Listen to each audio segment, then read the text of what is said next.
On va continuer, on s'est arrêté la semaine dernière, on est toujours dans Ilchot Shabbat bien sûr, dans un peu tout ce qui se passe par rapport à l'ouverture des conserves, des boîtes de maïs ou bouteilles de boissons, etc.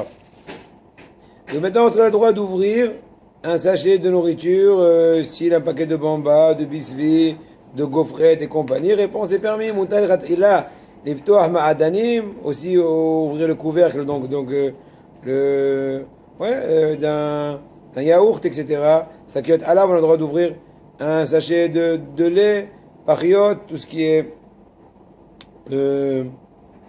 canette, Havilot Mazon chez le Matzot, donc un paquet de matzot, sucre, café, bonbons, friandises, tout ce qui est aussi jetable, ouvrir ma pionine, tichou pour accéder à ce qu'on a besoin, ouvrir le sachet dans lequel il y a les couches jetables des enfants, etc., etc.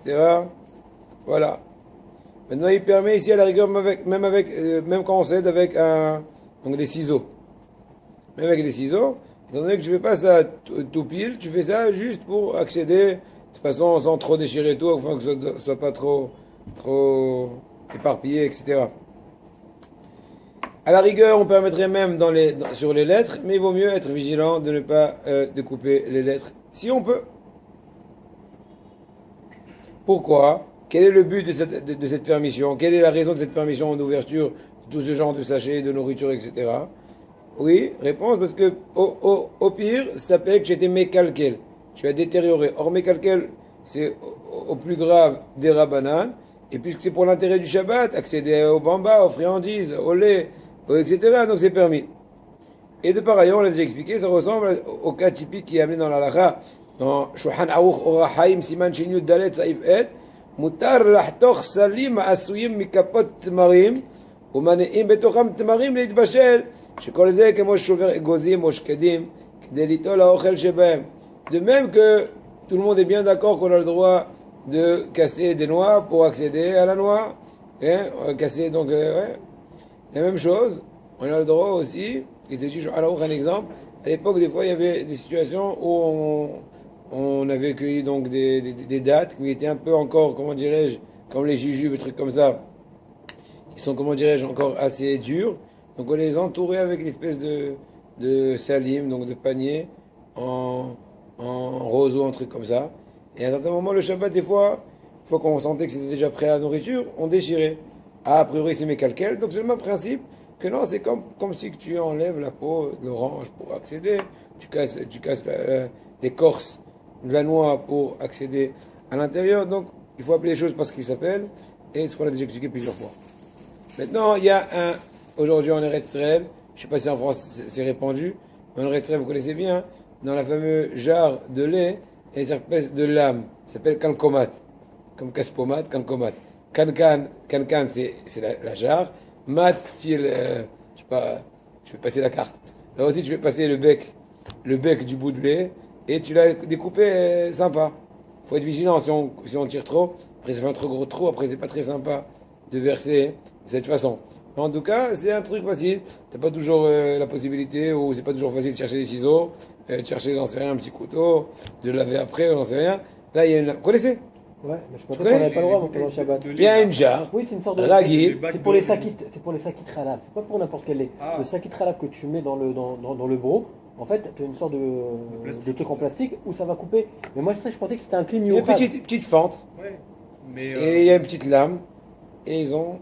Mais ça n'a pas le din de Tofes Murad. Moi, je pensais que c'était un din de Tofes, de clim Murad. Donc, il ne faut pas chercher à faire un truc tout juste. Amide là. Oui, mais ça fait tout juste. Ouais. Pack de lait aussi. UHT. Ouais. Je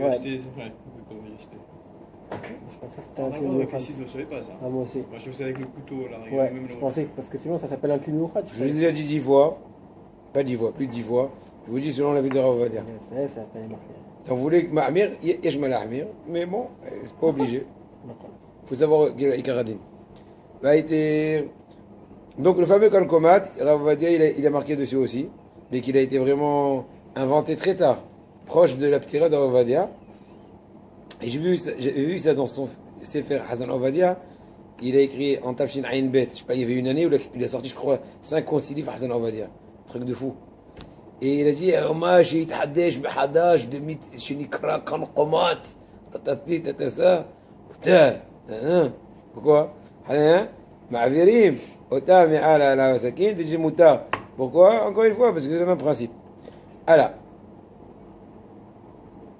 est-ce qu'on a le droit là c'est déjà une discussion lui permet encore une fois mais c'est une discussion est-ce qu'on a le droit de détacher deux yaourts qui sont attachés c'est des fois ils sont attachés donc on les découpe de par ce qui est en dents là j'en sais rien on casse le lien entre les deux gobelets de Yoplait de Danone lui il permet mais il y en a qui sont mahmirim moi en général j'essaie quand ça arrive ce cas-là soit je m'étais de les découper avant Shabbat sinon ben, le premier il mange après le deuxième on laisse à côté qu'est-ce qu'il y a pas de mal ah mais c'est pas joli de faire rentrer comme ça au frigidaire c'est pas joli c'est joli Joli, c'est joli. maintenant Tikkuné Begajim Tikkuné pas Tikkun Klali Tikkun Begajim donc est-ce qu'on a le droit de réparer des habits réponse on a le droit tout d'abord on a un exemple déjà très classique soit mettre la ceinture dans les passants du pantalon soit mettre l'élastique comme Pépé non autour du pantalon ou plutôt non comment ça s'appelle des fois il y a comme une espèce de comme les pyjamas des fois une espèce de lacet qui s'immisce dans une fente autour de la taille est-ce qu'on a le droit on va étudier aïe t'azov auto elle lecha ben horin et la michel no téléphone le rose c'est la guide iPhone mihlal tu sais ce que je dis même si je parle hébreu elle lecha ben horin michel no téléphone ma femme me dit va prends je t'en prie le téléphone je lui dis non pourquoi je vais être serviteur tu m'as appelé tu m'as rappelé une fois je l'ai pris ou je sais même pas ma femme m'a dit quelqu'un t'a appelé mais elle m'a dit mais c'est pas grave ma curiosité elle marche je l'ai rappelé il m'a dit non on parlera ce soir et du coup la discussion s'est embrayée tu sais et c'était des discussions en l'air ça m'a perdu du temps ça m'a désappointé etc aïe il faut aller du principe que celui qui te veut se cassera les pieds à te trouver c'est vrai qu'il ne faut pas faire souffrir les autres mais il ne faut pas aussi être le serviteur des autres vous comprenez c'est deux nuances tu peux laisser chez ta femme, tu peux mettre, non, tu peux mettre une, oui. On peut faire ça. Je te dis non, oui. Si c'est la vérité, tu l'aurais fait. Mais bon, faut encore étudier un peu plus. Bon, mais quittons. Allez. Ça peut servir. Mouta la tête, agora, bemichnas, adash, aflou, je ne yakol, l'ofshob, agora. Imagine-toi que le bon monsieur a acheté un Yves Saint Laurent, un bon pantalon, après-midi 4 charatnez. Et il est un peu trop large. Donc il est obligé d'utiliser la ceinture pour serrer la taille. Très bien. A priori, le fait que tu fais rentrer dans ce nouveau pantalon, tu mets en fonction ce pantalon grâce à le fait que tu as fait passer dans les passants la ceinture. Donc c'est une espèce de confection, comment dirais-je, de touche finale. Donc ce serait peut-être interdit, Michoum, Maké Papatiche. De même qu'un des 39 travaux, c'est la touche finale. Comme l'histoire de la cafetière, avec le fermentier, avec le petit coup de marteau, là aussi, réponse est permis. Oula, pourquoi? Page toute, pourquoi?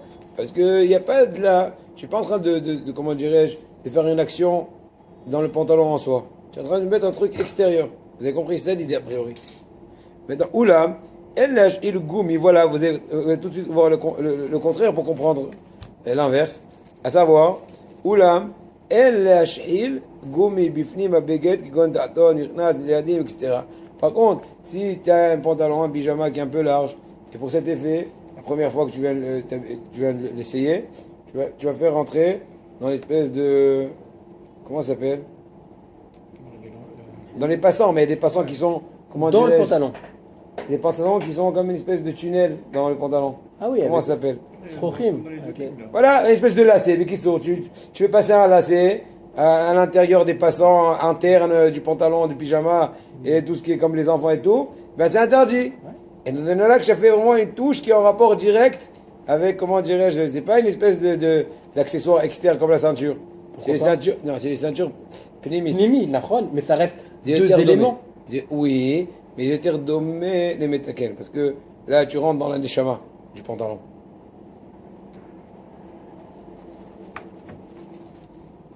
D'accord? C'est au moment des rabbins.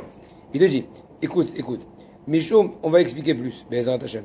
Mishum, שבהשחלת גומי יש תורח ואינו עובר אלא על ידי סיכת ביטחון כיוצא.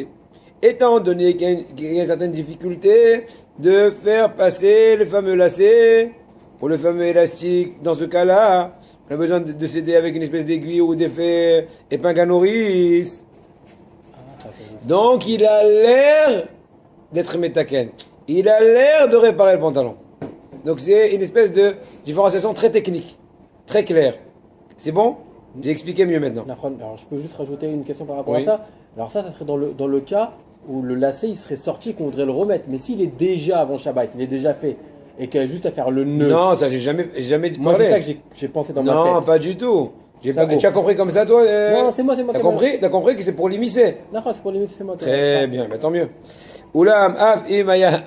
Hazak, t'as dit Hazak. Hazak ou Barou. Oulam, af, imaya, nekev, ra'av, ken, ונכנס הגומי בקלות, עדיין אין להשחילו שמה יקשור בסופו כשיר שקיימה. Maintenant un autre truc, un autre élément très important à savoir, qui te dit même si le trou donc de la taille dans lequel tu vas faire rentrer ton goumi, il est large. Donc a priori, tu n'aurais pas besoin de l'être de l'épingle à nourrice ou j'en sais rien pour faire passer le fil. Quand même, c'est interdit de faire cette action, vu le fait que tu risquerais d'oublier et de faire en fin de compte un nœud, afin que le lacet ne va plus échapper. Une fois que tu vas finir l'action d'enfiler, voilà le mot que je cherchais, ça fait déjà 5 minutes, d'enfiler le lacet autour de la taille intérieurement dans le pantalon, eh bien tu risques de faire un nœud, donc c'est aussi interdit dans ce plan-là. Aussi, bonne raison, une bonne raison. Une autre raison pour laquelle on interdit cette action d'enfiler, parce qu'en général, quand on enfile un lacet, dans ce cas-là, dans le pantalon du pyjama ou tout ce qui peut ressembler, en général, c'est pour un truc définitif. On fait pas ça tous les 2 jours. Par contre, à l'inverse, de ce qu'on a commencé avec l'histoire de la ceinture, qu'on fait passer dans les passants, et ben la ceinture, on l'enlève, on la remet, on enlève. Donc c'est aussi une différenciation entre les deux cas de figure. Bon, ça suffit. Il y a encore un autre détail, mais ça suffit pour l'instant. Maintenant, une nouvelle question, très importante. Là aussi, je répète, il y a l'action Amirim. Laquelle? Est-ce qu'on a le droit d'enfiler la première fois, t'acheter sahtek des pompes Reebok noirs pour le Shabbat? Il vaut mieux des trucs smart, mais bon, peu importe. Je t'ai acheté des pompes Reebok ou... Dis-moi toutes les marques. Reebok, Nike... Hein? Non, mais c'est quoi les plus chers, là? Quoi les plus chers? Nike. Jordan. Yallah. Voilà, les Jordan. Je t'ai acheté des Jordan noirs Puma. Voilà. Et maintenant, tu as oublié de mettre les lacets d'enfiler les lacets. Est-ce que tu as le droit de les enfiler la première fois, le Shabbat?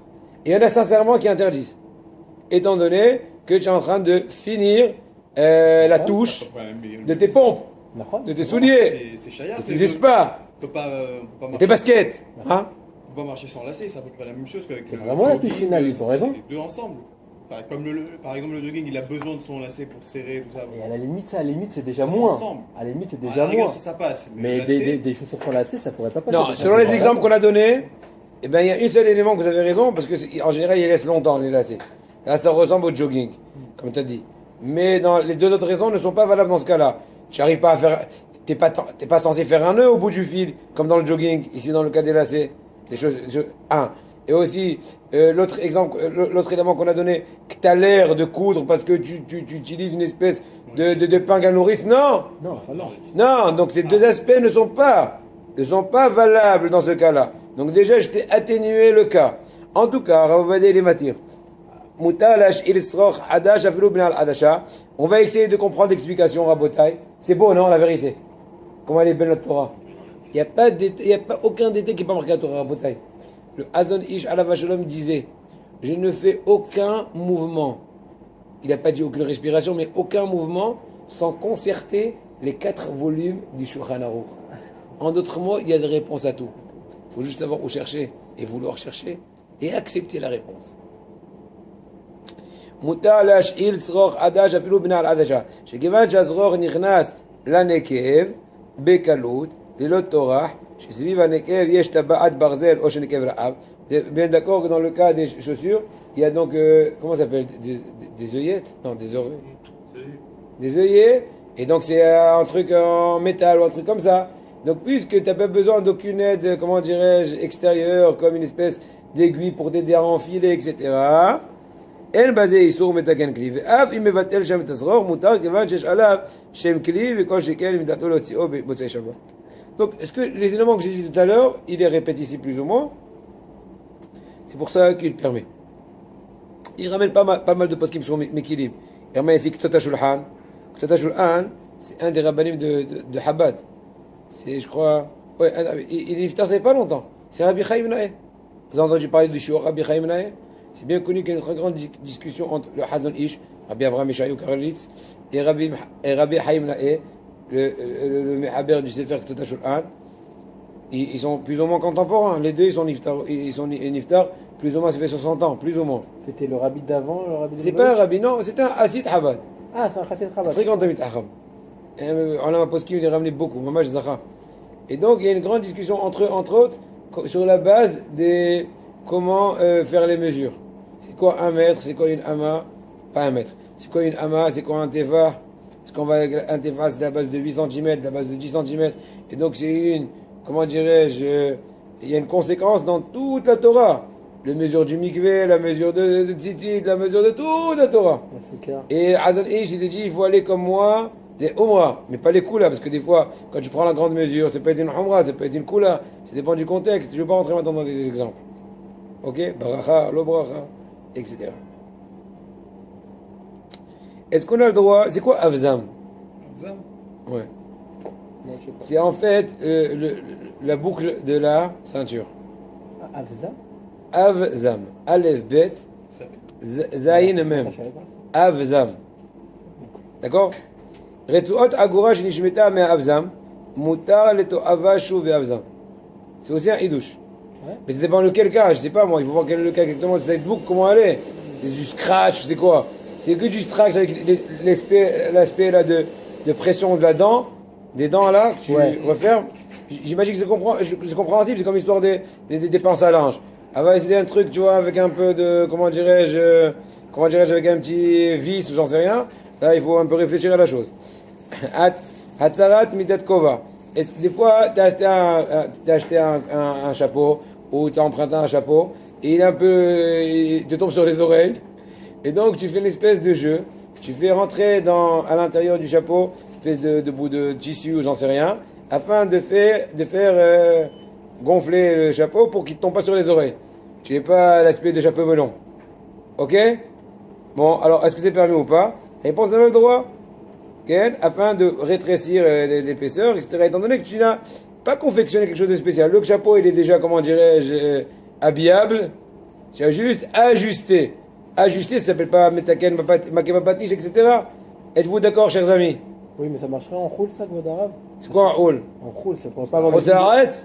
Ouais. À l'étranger? Oui. Ça Quoi? pourrait pas avoir le digne de porter, parce que c'est pas vraiment un béguet. Je pense que non, étant donné que ça fait partie du système d'habit. C'est une partie de ton habit. D'accord? Et même qu'il n'y a pas d'interdiction de mettre deux paires de chaussettes, et bien il n'y a pas d'interdiction d'avoir l'air sympa et pas le chapeau sur les oreilles. Tu n'es pas en train de transporter le bout de tissu. Tu l'utilises pour ton intérêt. De quoi? T'habiller. Voilà. Maintenant, une personne, ça m'est arrivé pas mal de fois, par erreur, tu t'assires sur ton chapeau, tu l'as fait pita, tu l'as fait pizza, tu l'as pizzaté. T'es obligé? Tu l'as aplati. Est-ce qu'on a le droit de donner un coup de boxe et pour le redresser? Ouais, je pense que oui. Rav Metzion et Mahmir. Rav Metzion, il dit que c'est permis que s'il est habillable sans cela.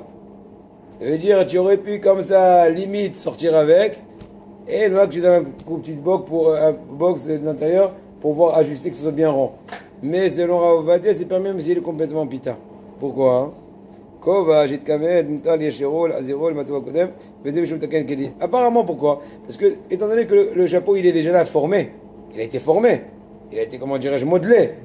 Là, tant soit peu, il a eu un problème technique et une espèce de, comment dirais-je, d'embouteillage. Et ben, tu remets la circulation. Pigé? Voilà.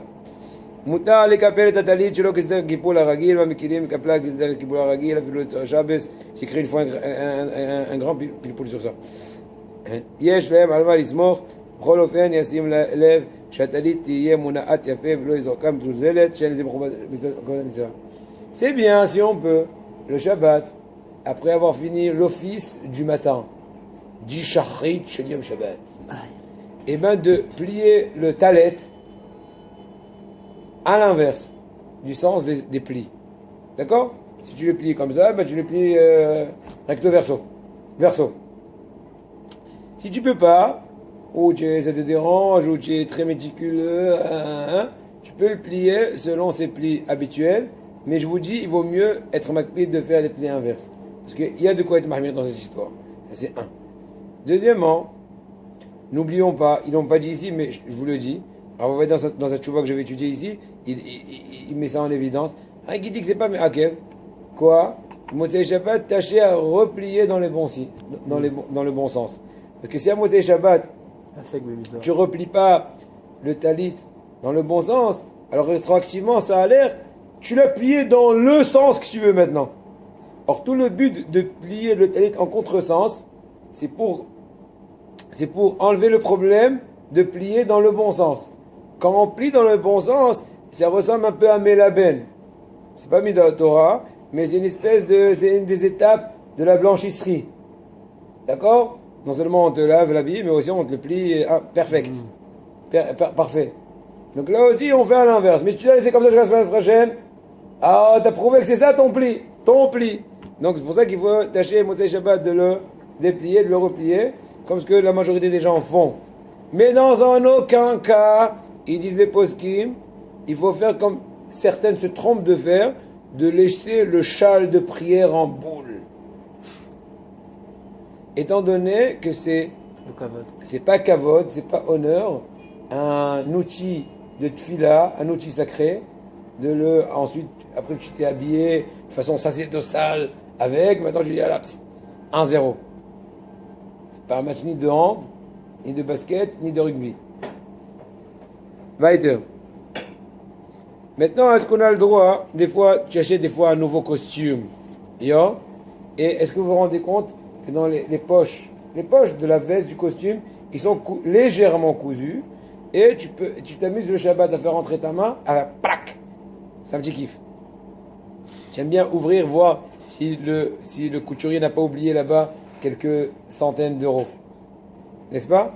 Donc, ça, c'est ce que c'est permis de faire cette action Shabbat. Réponse, Moutar, kiss. Alors, on va pas dire tout le temps Moutar. De temps en temps, on va dire Assour. La journée des moutards. Voilà, donc je me suis rendu compte de ce que je dis quand même. Qui c'est pas Alifa? Je dirais Ayatim le Tofro et Etachanat Alifa. Assour!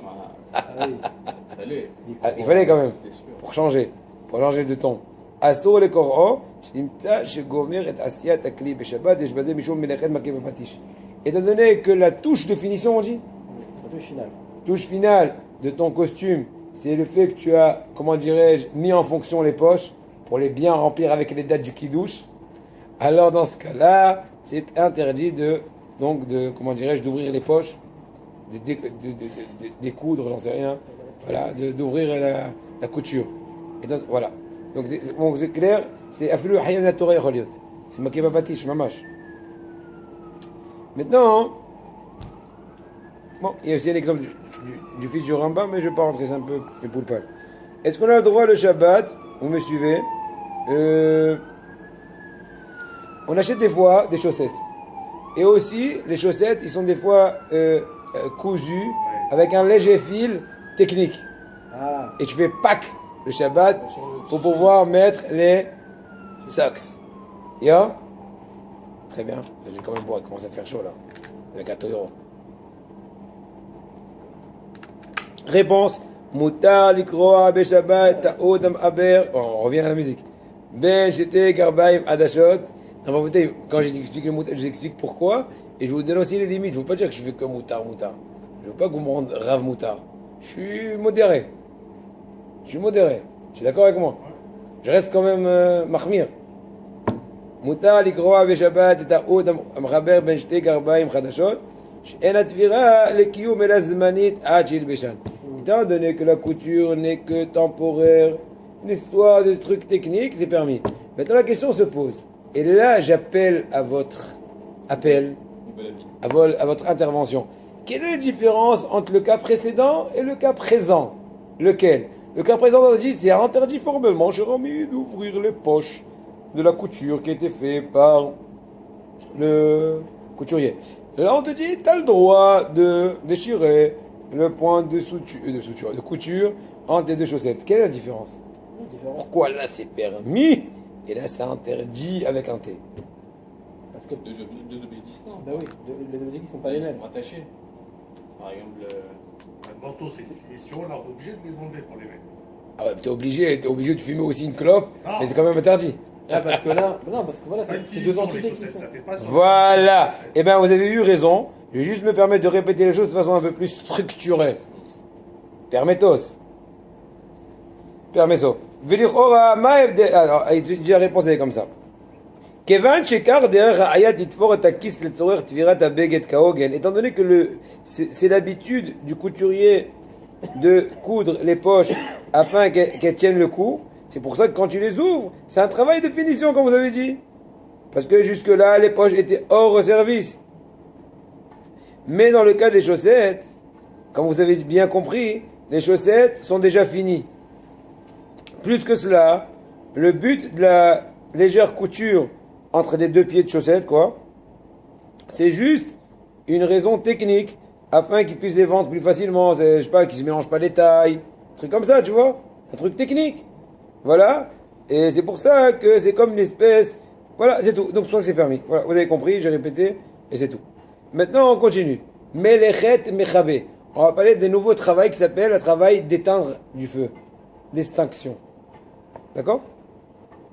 המכבה כעלים לצורך הדלקה בהם לאחר זמן, או המכבה פתילה לצורך הדלקת הבאה שתדלק מהר יותר, עבר מלאכת מכבה. Quel est le cas typique dans lequel on est hayav min Torah de מלאכת מכבה? Ce n'est que quand tu éteins pour ensuite favoriser au futur une nouvelle hadlaka, un allumage prochain plus facilement. L'exemple du bois, donc tu es en train d'éteindre des morceaux de charbon avec un but qui vont rester assez bons pour se rallumer plus facilement. Ou la même chose avec une mèche. Mais si tu n'as pas d'intention, quand tu éteins le fameux foyer de feu, etc., pour favoriser un futur allumage, eh bien, il n'y a pas d'interdiction de la Torah. Puisque l'essence de l'interdiction, c'est que quand il y a un but direct de l'extinction proprement. Or là, quand tu éteins juste, tu éteins pour éteindre. Parce que tu veux dormir. Ça te dérange. Est-ce que tu as un but direct de l'action en soi d'éteindre? Non. Tu veux juste qu'il n'y ait plus de lumière. À la rigueur, s'il y avait ici un rideau qui atténuerait la lueur du foyer de feu, ben tant mieux. Donc j'éteins juste pour un intérêt qui est, comment dirais-je, indirect face à l'action d'éteindre. Ça s'appelle en hébreu Melacha Shinatzirah Legoufa. D'accord? Donc j'ai pas besoin d'intérêt direct d'extinction, c'est pour ça que c'est Midirabanan. C'est interdit certes, mais Midirabanan. Amchabe Menora Hashmalit. Maintenant on va parler dans les temps modernes. Jusque là on était en scout. Maintenant on va retourner à la maison. Et là on te dit, j'ai pas dit que c'est permis d'aller au scout, mais bon, je dis Amchabe Menora Hashmalit. Tu es avec moi, non? c'est Rabbanan aussi. Les scouts c'est d'Oraïta. Ah là, ça. Amchabe Menora Hashmalit. Envers al-Issour qui bouille Midirabanan. C'est Midirabanan. Quand on éteint la lumière électrique, comme ça on dit, et bien c'est comme Midirabanan. Share en bekibouy shum tzorer bishvil adlaka haba.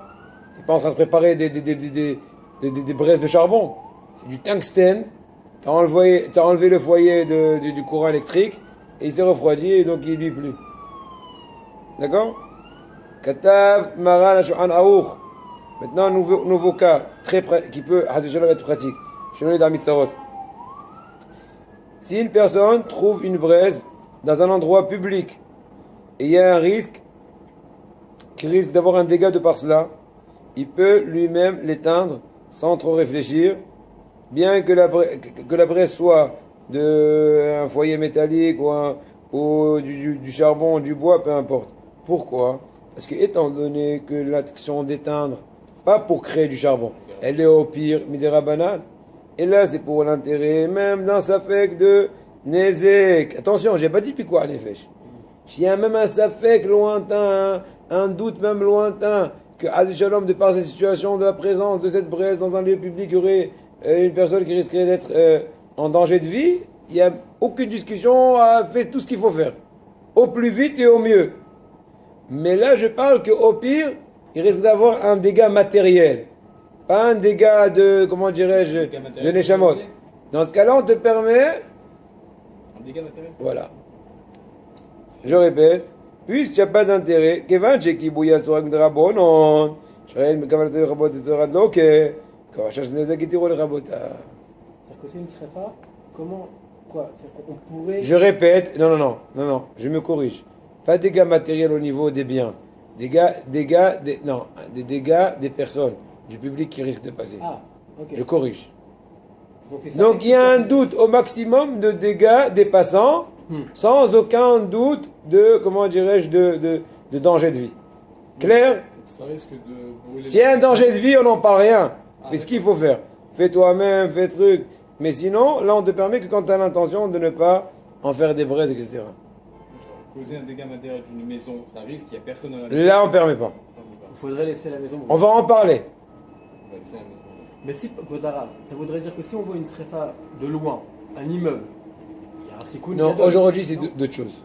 On va tout de suite parler de l'actualité. Petit à petit. Déjà, on parle des trucs, on est pour l'instant en campagne. Je sais pas, la campagne, ça peut être même plus grave, parce que des fois, des trucs de champ. Mais bon, peu importe. On est au désert. Allez. Ok, weiter. Maintenant, un cas plus pratique, c'est le cas des fois qu'il y a un fil de tension électrique qui s'est coupé et qui est là, comment dirais-je, en air libre. Et Adi Shalom, les enfants, ils peuvent agaga, nigmera atsaga. Et donc dans ce cas-là, automatiquement, il faut, pas on a le droit, il faut appeler comment dirais-je, l'EDF, comment ça s'appelle, le Khavrat Hashmal, et venir donc neutraliser la situation, etc. Afin qu'il n'y ait même pas le moindre risque de Adi Shalom de danger de vie. Maintenant, s'il y a un policier juif qui vient te faire un interrogatoire pour un certain intérêt policier, le Shabbat, tu n'as pas le droit de répondre à l'interrogatoire. Même s'il te dit, eh, frérot, je te mets en tôle, hein. Tu dis, ben ouais, pas de problème. Je vais mettre les TF aux gens là-bas. D'accord? Pourquoi tu rigoles pas, Ben? Les filles à Metsiout Kayom. Maintenant, selon l'actualité d'aujourd'hui, la moindre incendie, ou même début d'incendie, automatiquement te permet ou t'oblige d'appeler secours. Pourquoi? Étant donné qu'il y a un système aussi bien de ballons de gaz, électrique, dans la maison, tatasi, tatasa, en 2-2, Hazou Shalom, ça peut être catastrophique. Quand je dis 2-2, ça peut être même âge 2-2. Des fois, c'est des histoires de secondes. Pas de minutes, pas d'heures, de secondes. Donc c'est sûr que là, la hassidoute, c'est d'être halal Shabbat, d'élatir. C'est pas qu'il y a plus que ça dans Yichot Shabbat. Que le Rav, qui est arrivé dans une situation qu'on lui a posé une question dans un cas pratique d'incendie, ou un cas pratique de cas de danger médical, etc., on le gronde, entre guillemets, le Rav, pourquoi tu n'as pas au préalable enseigné au public comment se comporter dans des cas de danger, afin qu'il n'y ait même pas une situation qu'ils aient le temps de venir te demander la question. Le simple fait qu'il y ait une situation qui tu as été questionné, ça veut dire qu'ils ne savent pas exactement quoi faire dans un cas de danger, donc tu n'as pas assez bien fait ton travail. Hein? Maquet? Anish al Goharim, bon, je ne me rappelle pas exactement le lachon.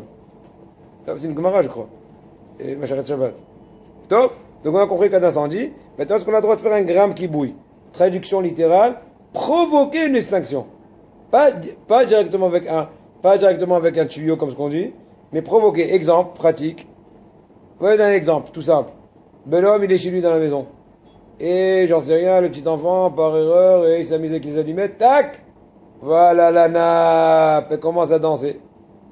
Tu as le droit, au bout de la nappe, verser quelques litres d'eau, ou mettre quelques sachets d'eau, afin qu'une fois le feu arrivé là-bas, il ne va pas continuer dans le tapis. Ou j'en sais rien. D'accord? Encore une fois, s'il y a un risque de danger, que ça va passer à la table, il faut être vigilant dans ce cas-là. J'espère qu'on ne sera pas dans ce lycée, parce que c'est compliqué comment jauger dans ce cas-là. Vous voyez des membres, ça peut être dangereux. S'il y a des membres, s'il y a beaucoup de monde et tout, et les gens ils étouffent, c'est possible qu'il faut éteindre direct, j'imagine. Mais dans un cas, comment dirais-je, assez neutre.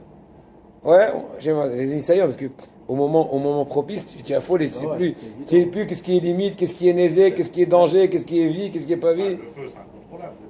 T'as raison. Mais en tout cas, c'est pour ça que c'est pour ça que je suis vigilant dans mes propos, vous voyez bien. J'essaye.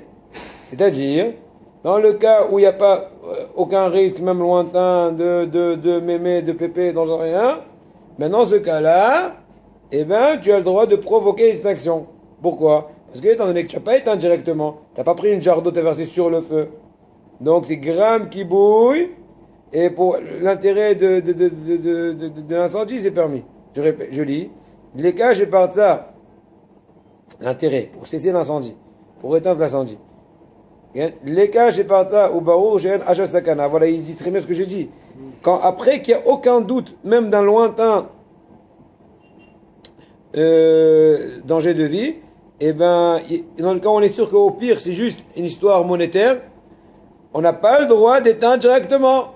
En aucun cas, on t'a permis d'éteindre directement tout. Au mieux, ce qu'on a permis, c'est comme le cas où il y a les écrabim. Le cas espèce de Gaëlet qui est dans Shtarabim, etc. De Brest qui est dans le domaine public. Enfin, pas plus que ça. Il y a là-bas un risque que les gens risquent d'avoir un dégât physique sans aucun danger de vie. En tout cas, on reprend. Aval mutar ligrom le kibouya. On a le droit, par contre, de provoquer l'extinction d'un incendie pour épargner une perte monétaire. Alken, mutalani abakbukim vesakiot maim samour la esh, soit des bouteilles en plastique pleines d'eau, des sachets d'eau à l'autre bout, afin qu'une fois que ça va arriver là-bas, ça va éclater, ça va éteindre. Voilà, vous avez compris l'idée. Là même, le cas de figure qu'on a aussi dans la nappe, quand vous avez bien compris le cas, mais dans le cas de la nappe, il faut être vigilant qu'il faut verser un liquide comme du coca ou j'en sais rien. Parce que si vous versez de l'eau sur la nappe, eh ben tu as un problème minatora de shriato zokibuso. C'est-à-dire que quand tu trempes un habit dans de l'eau, c'est un des dérivés de l'interdiction de blanchir. Donc il faut être vigilant. Tu as ta réponse à tout. Et dans le cas où c'est dangereux, où on peut l'éteindre, est-ce qu'il y a une façon de l'éteindre ou peu importe la façon? Non. Non, c'est-à-dire Le mieux. Que ce soit de l'eau. que ce soit Réponse. qu'on éteint. Non, réponse le mieux, le plus vite. D'accord, il n'y a pas de. Il n'y a pas de restriction. C'est une mitzvah de faire le mieux le plus vite. Je suis clair. Je vais pas être comme le fameux qu'on a besoin de lui demander. Eh bien, Hachem, je vous bénis et on se bénit, qu'on n'ait jamais ces cas de questions. Ben, Zrat Hachem. Bisrout qu'on étudie ça, on va épargner ça. Sheneda mitzvot. Vaïter. Im partat leka ou baro she'en sakana sur aramim lomar les goy rabota. Plus que cela, dans le cas où il y a encore un cas d'incendie, il y a encore une fois aucun danger préalable de vie. Au pire, c'est une histoire monétaire, dégâts, comment dirais-je, dégâts monétaires, matériels, dégâts matériels, voilà, c'est le mot. Est-ce que j'ai le droit quand même d'appeler un goy? Ah oui. Ah, oui. Ah non. Bah non, tu veux quoi? Eh ben, j'ai dit que je suis pas toujours Mekel, hein. C'est pour un peu Le changer. système de shvout, des shvout, si c'est rabanan, les chabot, c'est les rabanan, et le goy c'est rabanan, les rabanan c'est moutar, d'accord? Aïe, aïe, aïe, Rabbi Besson.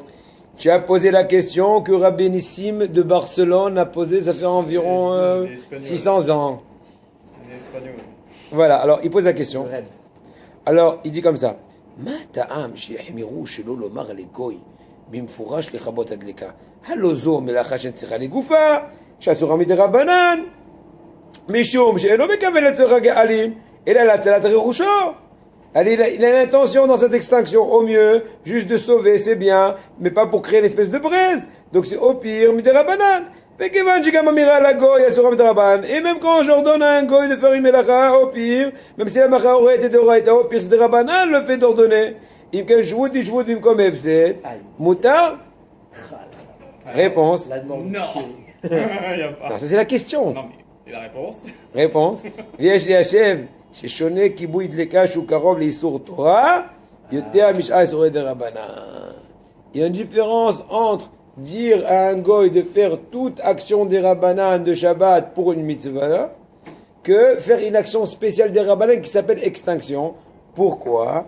Ki ilu haya tzair legufo, klomar la pe'amim haya over Torah, étant donné que si jamais tu aurais eu besoin de l'intérêt direct d'extinction, style de créer une espèce de future braise, on sait rien.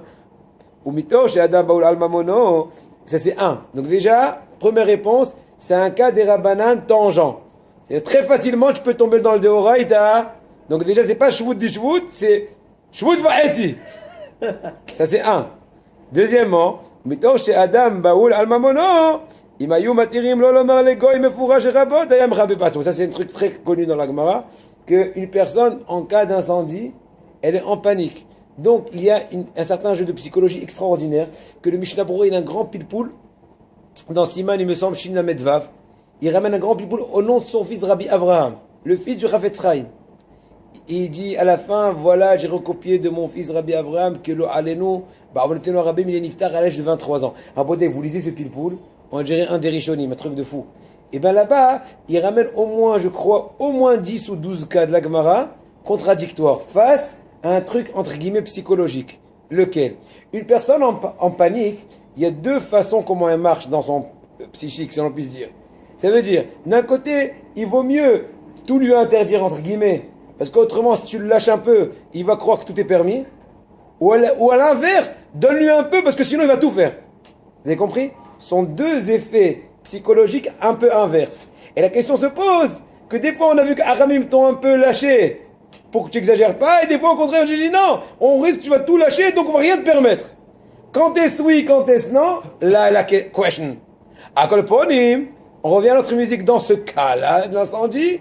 Hachamim ont vu que je te permets pas, je te donne même pas le petit bout de fil qui s'appelle dis au goy pour sauver, parce que là ils ont oui vu que tu vas toi aussi peut-être, entre guillemets, l'aider avec le tuyau. Vu que tu es vraiment emballé ou mal emballé à cause de l'incendie. Et Ratzon, j'ai Amen.